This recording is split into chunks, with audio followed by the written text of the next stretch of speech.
So thank you, Dr. Michael, for your erudite and enlightening lecture. Our chat boxes are flooded with positive comments, and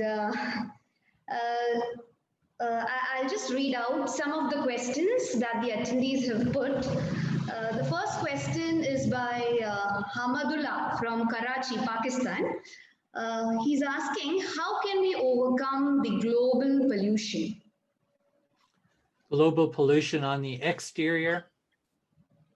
We have to deal with certain things that are physical and real. You know, we have to reduce pollutions from industries, excessive uses of, materialism that is, people are driven by, quote, greed, which I still say greed is fear-based itself. I don't think anybody's greedy because that's natural. I think it's because they're afraid.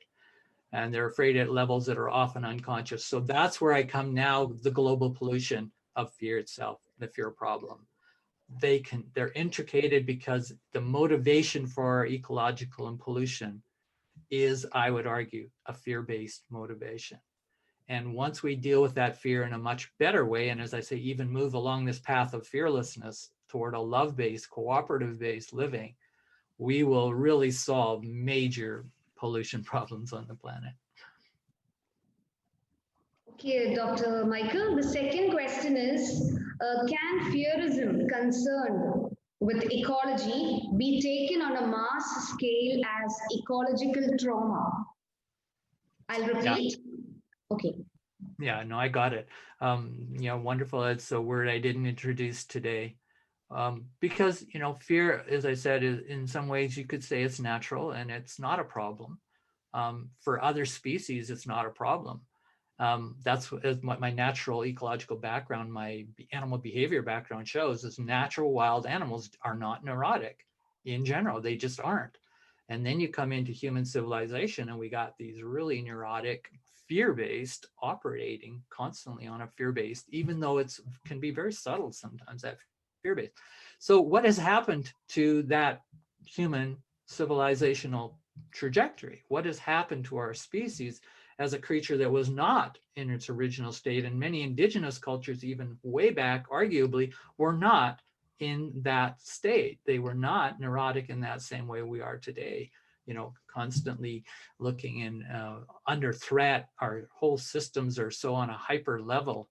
Well, it's because we've been traumatized, and we've been traumatized quicker than we can heal the traumas. So that would just be a quick theory of explanation for that rise of the fear cycle I showed in the slide. It would be because of accumulating trauma. That would be a causal argument that one could make. And in simple language, because humans get hurt, and we get hurt a lot easier because we're so sensitive with this really complex brain, and we go into all kinds of imaginations of being hurt again. And how do we prevent being hurt again? Other creatures without this real big brain, they get hurt, they go through a little healing process, automatic and instinctually, and then they get on with life. Humans have a huge memory and a complex forebrain, which holds ideas. Well, what about this happen? What possibly? And that is the post-traumatic condition. And then we get triggered and then we react.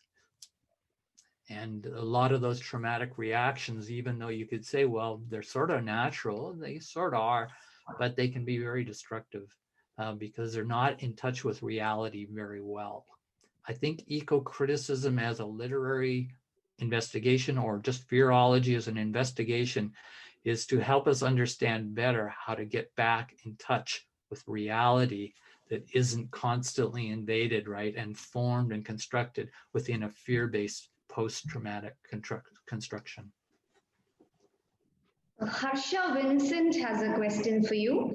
Sir, can you suggest some examples of literatures from the Western context in which we can trace fearism? Sure. This book will help. Certainly it's my work. This is 25 years of work, to put this book together in 2010. So I basically put a theory together on the world's fearlessness teachings, and that was also a theory of fear management education. And you can see I'm looking at a critical integral perspective there to fear management education 21st century. I wish this was a textbook in every school, everywhere. Of course, it's complex and it's an academic, but it does give a theory of why I have seen that humans have many fear management strategies, just like animal species. And I marked out kind of from the most simple to the complex, and I'll just give you a very big overview. There is a fear management system when we're in the womb. And it's not called that, and we're not conscious of it, but the child is in a no fear state. And that's fear management 0, I call it. Fear management 1 is after we're born, we come into this world, we have to deal with all kinds of possible threats, get cold, loud noises, all kinds of things. And we have to develop this instinct, next fear management system, which is around bravery. So I'm analyzing, people will use those terms in different ways, but I'm doing it in a very specific theory. And it's a theory based on consciousness development and evolution. The next after bravery is courage or courageousness. And that's more interior. Again, I don't have time to explain each of these. And then after that, I go to fearlessness. And after that, fearless is the highest possible. So I'm looking at human potential on these basic fear management systems, going from an a-dual to a dualism to a non-dualism. So I track and a lot of people have written about this evolution of consciousness, and I track out fear management systems that go with that theory of consciousness. I'm just thinking it might be a good map, right? That would guide us to see there's more than one way to manage fear. There's actually different fear management systems that have evolved through time. They're accessible to us, but you have to be able to know they're accessible. If you don't have the map, you don't even know where to go. You're just doing what you learn from your parents, from your culture, and that may not always be the best fear management system for the conditions you have to deal with.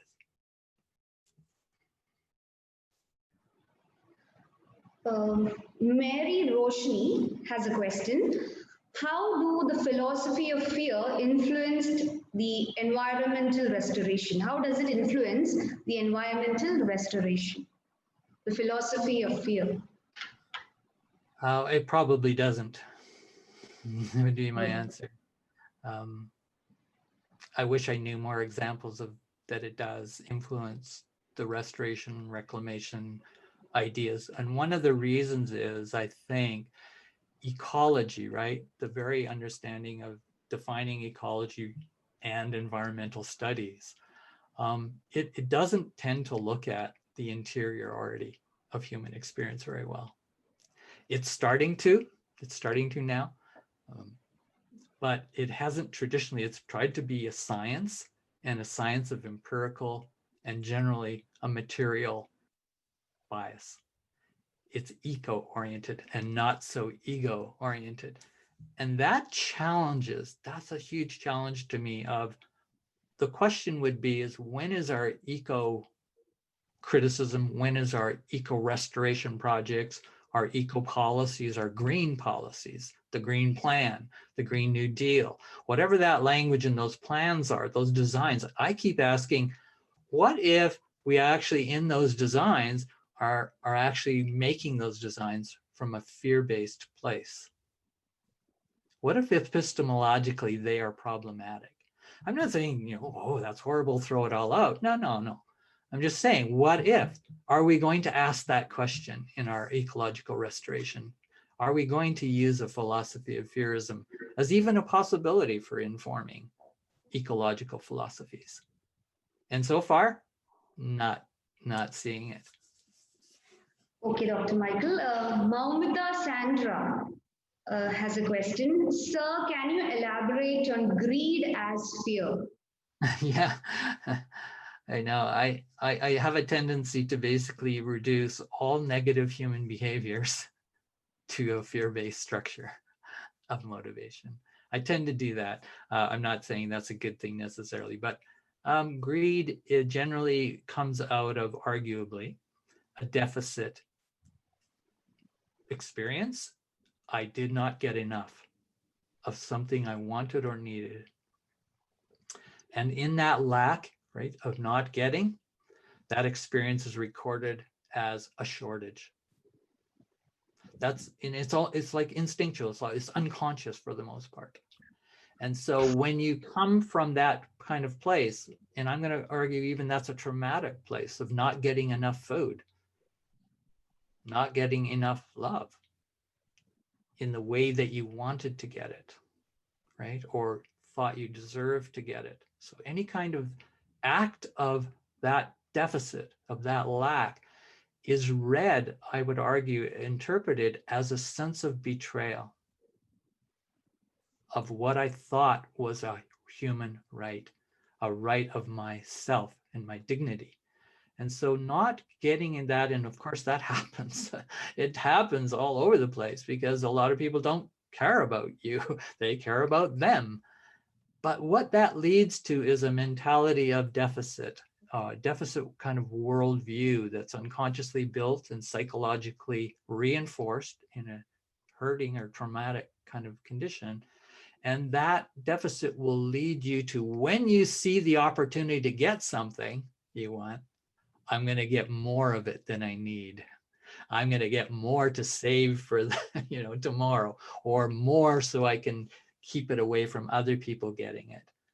All arguably a fear-based structure that started to come, and that has a cultural history from when I mentioned 10 to 12,000 years ago. There's some arguments when we move from a participatory gift culture to a dominating scarcity culture.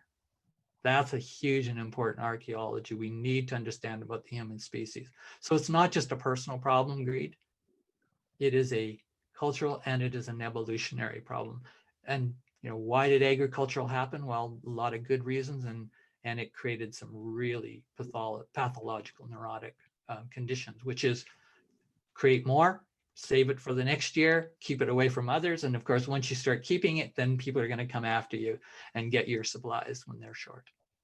It's the beginning of conflict and violence and domination of fear. Dr. Shafna Harris has a question. Sir, can you please suggest some steps to overcome or tackle fear?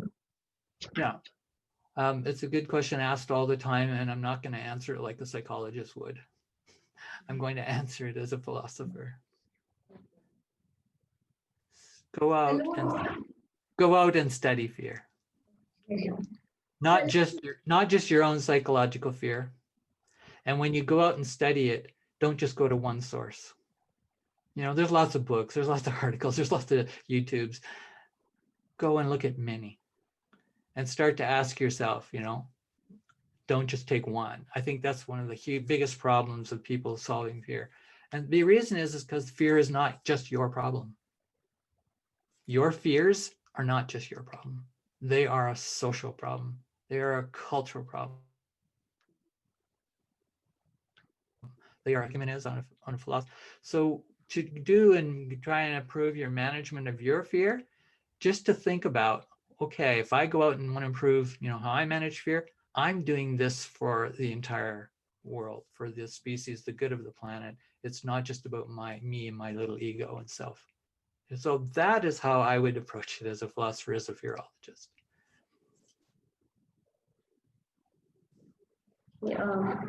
PC Matthew has a question. Is the fear factor on the increase, or has it always been the same? How can fear be reduced? Is it to be tackled on an individual level or on a wider way? So I have kind of answered the last part of that question. Fear has always been a factor. The question becomes, when has fear moved from just fear as a natural response to when fear became what I put on little quote marks, scare marks, fear, and that's toxic fear. And it's fear that is in this constant morphing, and in a sense, it's hiding itself. That's a whole different kind of fear that we're dealing with now. It's cultural now. It's accumulated. It's collective. And not only that, it's technological. So, there are books, for example, on the architecture of fear, the geography of fear, the ecology of fear. See, it's no longer just enough to think about fear as just the psychology of fear or the biology of fear. That's really the point of my lecture in introducing that into ecocriticism and into our lives as humans. And I also want to say another thing is that on that is, if you look at fear and how you want to improve your management of it, we have a problem right from the beginning. And the argument is an epistemological problem. We're already afraid of fear. How can you study something you're already afraid of? How is your fear of fear itself? The famous quote by F.D. Roosevelt in 1931, his inaugural United States presidential election. He says, in the Depression, Americans, we have to understand we have a fear of fear itself. Very famous quote. Many other philosophers before him had used that kind of quote and language. The problem was it shows us fear is not that simple. It is incredibly complex. Respect it, be humble, and explore many methodologies to how you want to understand fear. And then the last part is really pay attention to. The Dalai Lama had this wonderful phrase. He was teaching this in the early 90s. Dalai Lama was going around North America, and he says, you in the West, he says, don't fear fearlessness. And he was right. I mean, I've analyzed this for 30 plus years. He was exactly right. We are afraid of even fearlessness. And it's been taught to us to be afraid of fearlessness. But if you go to the ancient traditions from the Bhagavad Gita to, Swami Vivekananda, who was the great Mahatma Gandhi, and had this great, the Satyagraha movement was based on fearlessness. It's an ethic. It's a living ethic. You see, it's not just about eliminating the feelings and emotions of fear. No. That's a very narrow psychobiological, very Western kind of materialistic view. So you see, expanding our vocabulary would be my overall prescription today. Expand your vocabulary and your imaginary on the nature of fear and its relationship to fearlessness. So I teach a dictum after that blue book I just showed of mine. I come up with just a simple dictum. This is what my years of research, 25 years, showed, is that when fear appears, so then does fearlessness. That's the dictum. And from remembering that, it also tells us immediately we're not victims. Yes, fear can be very negative, can be very destructive as well in its toxic forms. But when fear appears, so then does fearlessness. And the reason is because fearlessness is always correcting that toxicity of fear. It's called regulation, deregulation, re-regulation. It's physiologically, evolutionary built into us through the beginning of all life. But we pay attention more to fear symptoms, and we don't pay attention to the fearlessness arising because we haven't been taught to. The spirit of fearlessness, as I sometimes use, as many of the Eastern philosophers will call it, even a spirit of fearlessness, the gift of fearlessness. It's already there. It's a virtue ready to be practiced. See, it's not just about eliminating the feelings of fear. That's a very narrow perspective on fear management. So I'm talking about fear transformation, really. Wow, this is so great talking to you all. I don't get to have these kind of conversations, and I appreciate the quality of the questions. Okay, Dr. Michael, I'll have a last question for you. So, what do you think of apocalyptic fear? How does it influence our vision of an ecocentric world? Okay, could you repeat? I missed the first part. Just the transmission wasn't great. What do you think of the apocalyptic fear? What was that word? Apocalyptic? APOCALYPTIC. The politics of fear? No, sir. It is apocalyptic. Apocalyptic? Oh, apocalyptic? Apocalyptic, yes. Apocalyptic. Okay, thank you. Yeah. So read it again. Thank you. Rami, please. Okay, so what do you think of the apocalyptic fear? How does it influence our vision of an ecocentric world? Ecocentric or egocentric world? Ecocentric world. ECO, ecocentric world. Well, yeah, that's what your conference, I guess, is about, isn't it? The apocalyptic imaginary, right? Sometimes called millennial fear. There's a whole literature on millennial fears. Historians have been tracking. And yeah, there seems to be something that happens in post-traumatic conditions, that accumulating trauma after trauma without us practicing the fearlessness, practicing the healing practices that are innate in us, learning only to cope. Eventually, when you keep getting hit by another trauma, another disaster, another act of terrorism, right, and so on, another crisis, you develop an apocalyptic psychology, I think, arguably. And that is a psychology that's exaggerated in this hyperfield, which is through spectacle, which is constructed through media reproductions. And then a massive kind of collective tapping into that field of knowledge, right, from media especially, where it's reproduced. Traumas and spectacles are reproduced. And after a while, it's just like the world, you become paranoid, and that's apocalyptic in a way. Another way would be, look, it's a type of paranoid patterning, a fear-based patterning that is set in and continues to reinforce. That's what you start looking for, right? Remember, instead of looking for fearlessness in the world, you're looking for the fear all the time. What's the next threat? And so how does that affect an eco view developing, right? And I think an eco view of the questioner is asking, and I interpret it possibly as true, an eco view is very positive. It's now going to get us back in touch with nature, the ecological laws and systems of how we operate. We want to work in more harmony and peace with those systems. However, we have this really difficult situation now where carbon dioxide, just being one example, natural things are now seen as toxins. Carbon dioxide. This is an unbelievable, to me, philosophical, cultural shift of perception. The sun, when I was in the 80s, it was the hole in the ozone. And now the sun rays are going to get through and they're going to cause cancer. We had a huge scare in the 80s around it. I've always been very concerned, if we want a healthy eco view, we're going to have a healthy ego view with it. We're going to have to be able to deal with our fear of how we interpret the natural ecological world. Because now it appears, the very environment, coronavirus, COVID-19, a natural substance, arguably. There are conspiracy theories that say it's not natural. But if it is a natural virus, and there are other pandemics, and will be, now our nature itself is now being constructed continually. And ecocriticism deals with some of this literature, this narrative, this discourse.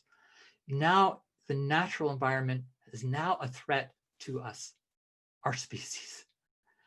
It's no longer, I can just enjoy nature, enjoy the sun, and go out and breathe some air. I have to wear a mask. I have to watch 6 feet away from. This is a huge, huge issue. I think it's great that it's come to us. We're in a crisis. We have to deal and try to understand, why is this happening? We're becoming afraid of fear, and ecophobia is one of the terms in ecocriticism. We're becoming phobic to the natural world. Okay, now construct that in the human psyche. We're becoming phobic to our own life being, because we are the ecological system, not separate. That's the whole teaching of ecology. And it's a teaching of non-dual philosophies, fearlessness. Yeah, so it's a big problem, and I've just barely touched the surface of that question. Thank you. Hello.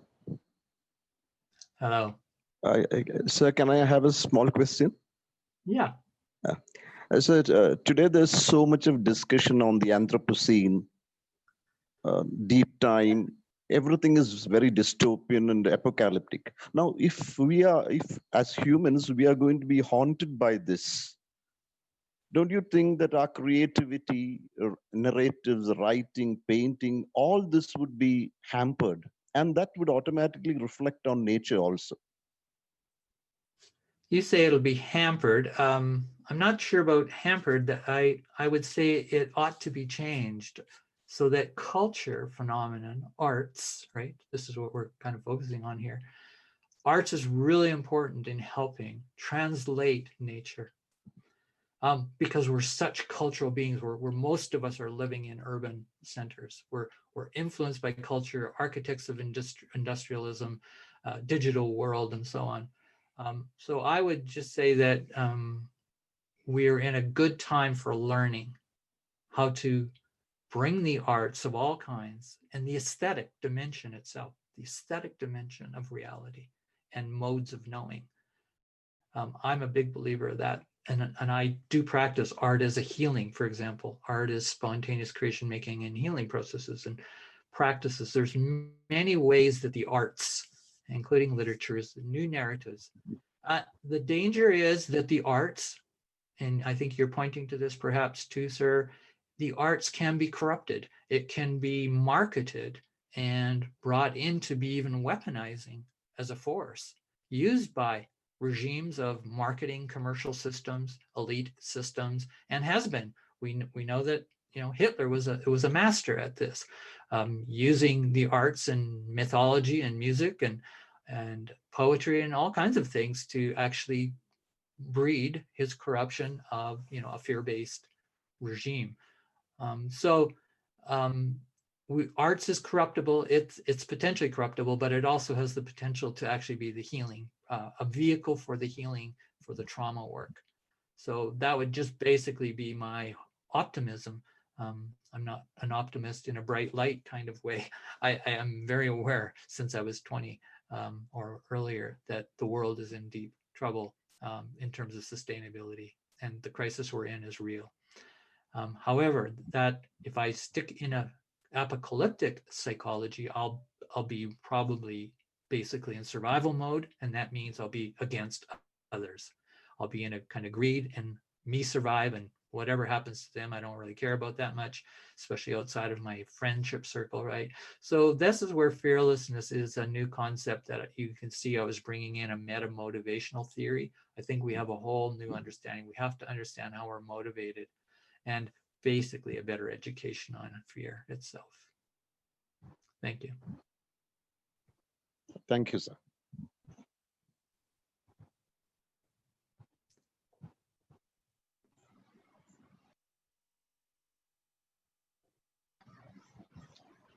So, Dr. Michael, can I ask some more questions? In fact, the chat boxes are flooded with questions for you. Pramod S has a question. If we human beings are more spiritually evolved than Mac's terrestrial problem will vanish, including abnormality of humanity. What do you say on this matter? So did I hear that first part was a spiritual evolution or advancement? Yes, doctor. If we human beings are more spiritually evolved than Mac's terrestrial problem will vanish, including abnormality of humanity. Well, I agree in general that probably is the case. It's a very generalizing thesis to make, and it needs to be examined critically, is what I would say. And one of the things, if we were to talk about the purpose and role of religion, obviously we cannot ignore that in our ecological dangers and problems and in our neuroses that we have. And I have no doubt that religions have amazing functions and good functions, just like culture does, and just like the arts do. And I also believe, and have good reasons to believe, and have thought about it a lot, read a lot, is that religious practices are one thing, religious institutions are another thing. And unfortunately, a lot of power institutions utilize fear to basically convert people to various positions of cosmologies, belief in worldviews, beliefs and values systems. And that ideology is susceptible in every kind of institution I've ever seen, and I believe that exists. Now, spiritual practices, as we know, even with all religions, they have an exoteric form of teachings and practices, and that's the more institutional, the norm, and then they have a mystical form. And all major religions have this difference, and they don't always get along together. The mystics are known to be not always accepted well by the norm institutions of power, because there's a politics to spirituality. There's a politics to religion. And so my view would be is great. Spirituality and development, yes. You noticed I gave a developmental idea, right? A trajectory for fear management systems. Yes, we can evolve to more conscious, higher consciousness. And that is very optimistic view. That's an optimistic map of how to move along that trajectory. The challenge and difficulty is we don't always know where we're at and how to go to the next level, which I argue is a path of fearlessness. Less and less fear-based. And fearlessness, by definition, in the simple definition, I have many definitions in that book, as you saw in Fearlessness, it is a spiritual shift. And I'm going to use spiritual in quotes, but I think it is worth calling it a spiritual shift beyond just a cultural shift. Or, from a biological world to a cultural world, right? Natural to a cultural to, I think, a spiritual dimension. So I kind of use a cosmology of those three major dimensions, and they're all interrelated. Natural world, cultural world evolves, and the spiritual world evolves from the cultural. And the spiritual world is correcting the problems of how culture interprets nature. So that's my little quick definition. That would be a whole other lecture. But you can see that my work does have a sense of a spiritual evolution and development, both on the individual level and the collective level. Much more easier to develop spiritually and evolve.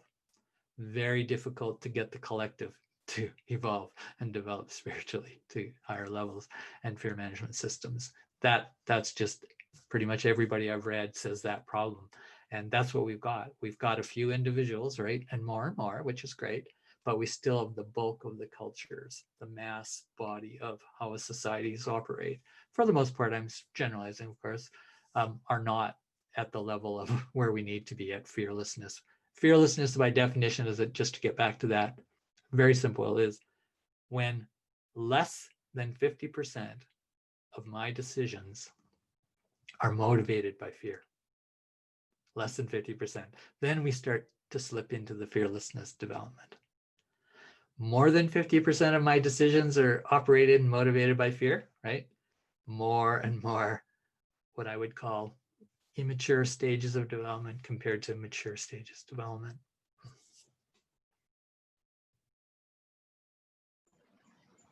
Next question is, the fear indigenous people exhibit towards nature is different from ecophobia, but the ritualistic performances of the state in the former times portray a kind of phobia wherein the people believe that misfortune may befall the family community if they fail to propitiate the deities through ritualistic performances. What is your take on this scenario?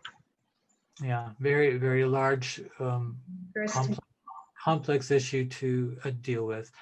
I will not be adequate at all, I'm sure, to address the complexities of it nearly, but I would say that we have to be very careful as moderns to how we interpret what is going on in earlier societies, indigenous societies, earlier history of our ancestors, and even how we interpret nature, animals, our ancestors of plants and animals, and how we interpret is very problematic, because I argued, as you saw in my slides, we are moderns, postmoderns. We are constructed with a self and a perceptual system that is primary in a culture of fear itself. That means our perceptual, emotional disposition is already projecting so much fear because we're raised in a culture of fear, that then when we look back, right, on others, or even try to analyze anything else, there's always a danger we're projecting. Oh, look how superstitious they are. Look how fear-based they are. Look at that. I suggest reading Desh Suba's book, The Philosophy of Fearism, is a very interesting challenge. He comes from a tribal culture. I think he didn't learn the alphabet till he was 17. He lived in a rural agricultural, very remote area of Nepal. But when he writes about fear, he says, basically his analysis is, as consciousness has developed over time, we have more fear, not less, than our earlier ancestors. In other words, we're more fear-based. Now, we may think, oh, we're not superstitious, like they are about this or something in nature, that they have these superstitions, they have to appease the gods and the pantheon of various threats. Now, I'm not saying there isn't fear. I'm not saying they can at times be fear-based. Yes, no doubt.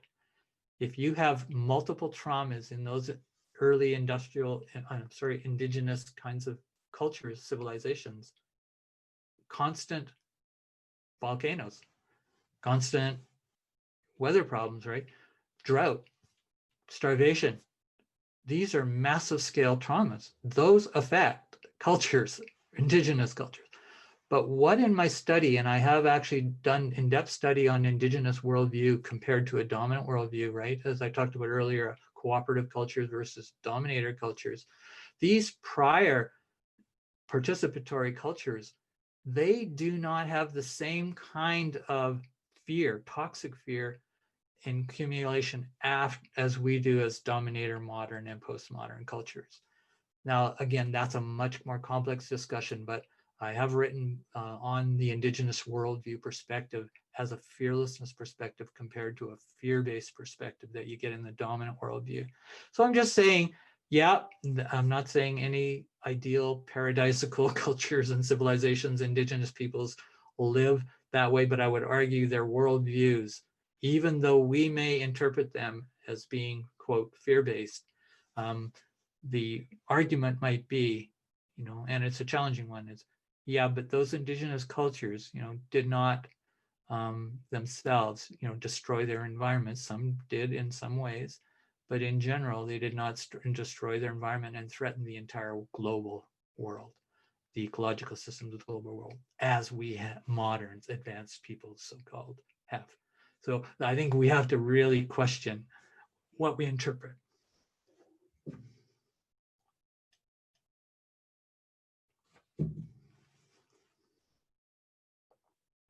Remy, your mic's off, yeah. The recent Hollywood movies, specifically the Marvel superhero movies on saving the world, aren't these a kind of building a fear complex and distrust of the other? Yeah, another complex question. I think they both, they have a good side, of course, of celebrating the heroic in history, the importance of a virtue that some of their characters, world saviors characters, this is an ancient mythology. We're not going to get away from world saviors appearing. I guess the question I would put to that one is, I wouldn't trust Hollywood, number one, for producing anything that is based on fearlessness. So I'll start there. And why? Because Hollywood is produced as a structure, a narrative, as a culture itself, perpetuating an ideology and culture around the world, globally spreading it like a virus. It's built within a culture of fear. It's built within American culture and history. American culture and history is probably one of the most fear-based cultures, civilizations around in the world. And again, I'm generalizing, there's no doubt other ones that are. And again, it's not to blame. I hope you got from my talk, if I accuse something of being, or critique something of being fear-based, that is not a put down. If I was to put that down and try to make myself or my view better, I'm already operating in a fear-based deficit structure because I'm wanting to dominate. I'm wanting to be superior. So that's why a fearlessness perspective, or I called it in one of my slides, I didn't go into it, a fearless standpoint. We need a fearless standpoint theory to understand and operate from ethically, so we do not fall into that fear-based dominating worldview and attitude. So I'm putting Hollywood in the what I would call a critical perspective. I wouldn't trust it to produce anything that's fearlessness based. However, that doesn't mean within the Hollywood movies, those narratives, I think they're important to analyze critically. How do they help us understand fear and move beyond fear and transcend it? But then I would say you can't just transcend fear, you have to heal fear. Because trauma is always involved in toxic fear accumulation. So you better have a healing perspective, a healing practice. It's not just about some kind of, heroic, huge bravado, right? And all that we can produce to look like we're defeating fear and the enemy. And that is a very low level fear management system. It's useful to a point, but as I said, there are many fear management systems above bravery and bravado.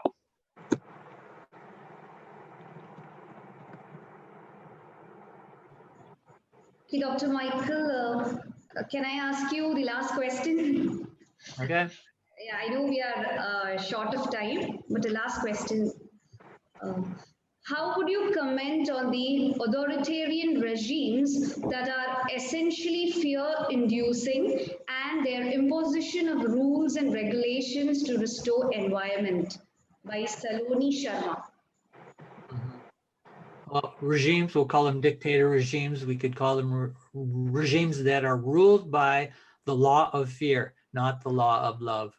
As I go back to, again, the kinds of cultures that have evolved, the regimes of political regimes. Very interesting about regimes, the first use of the culture of fear when it was actually coined. And I think that's such an important term historically and for our consciousness as a collective, as a species. We moved just from having fears and a psychology and biology of fears to a moment when we labeled it culture of fears. Well, that actually was in the early 80s. Researchers went into the south part of Latin America, which had been dominated since the 50s, 60s, into the 70s, even a little bit in the 80s, by dictatorships, Chile, Argentina, and so on. And they had an interdisciplinary team come out from several different countries, but largely out of New York, social scientists and literary people, psychologists. They had several people. And they went in and studied after the regimes and asked people and interviewed them who lived in these dictatorship regimes. And what they started realizing is that basically fear was controlling, right? All of the behaviors, whether you participated in the regime and supported the regime, or even some of the resistance movements, even then, were often motivated by fear. And yet they found there was a resilience in people that seemed not motivated by fear, but by love and collectivity. And that was a positive side to what operates underneath, in the underground mostly, of dictator regimes. But that's what they basically started coining, a culture of fear, and the dynamics and effects that it has. So rules and regulations necessarily aren't bad, right? They're necessarily not fear-based. You could actually argue that they have an intelligence about our safety and security and risk, about our ability to cooperate when we're in large groups. It's complex when you have large groups of people that don't have all the same political views, cultural views, ages, etc. We're watching it with COVID. How it's so hard to manage a society to even follow the basic rules and regulations of a state to handle COVID. And there's reasons for that, because we're so complex. We're not all the same.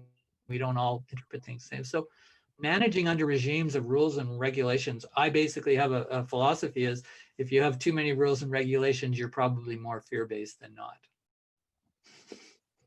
Right? It's kind of a point of excess. And it's a point when you start feeling that excess that you get a sense this is a dominating fear-based direction. And I'm, again, not blaming, it might be actually well-intended at some level. And one could be more skeptical about that or not in certain situations. But I'm not against, obviously governance, I think, is essential, and there's good governance, healthy, non-fear-based. That's what I would like to promote. Is there any governments in the world that are not fear-based? I don't think so. I don't think we're there yet. Okay, Dr. Michael, thank you so much.